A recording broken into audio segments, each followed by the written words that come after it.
Trasú sa pred ním primátori a starostovia na celom Slovensku. Dôchodca Pavol Pachník totiž tvrdí, že zbytočne buzerujú svojich občanov. Pomerne neznámemu mužovi dali prokurátori v desiatkách prípadov za pravdu.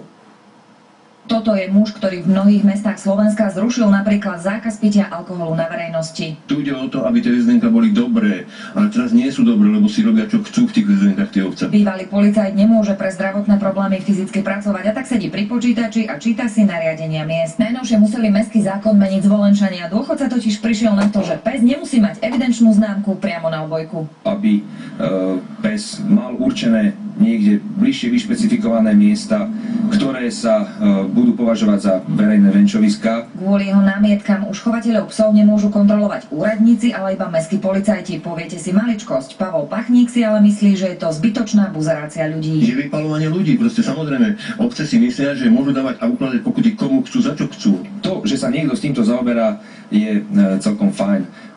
Podstatou sú ale, myslím, aj tie úpravy tých rezideniek dosť formálne. Teraz sa dôchodca chystá radiť mestám a obciam, ako písať vlastné nariadenia tak, aby už od začiatku boli v súlade so zákonom. Ľubo Franko a Martina Kašiarová, televízia Markíza.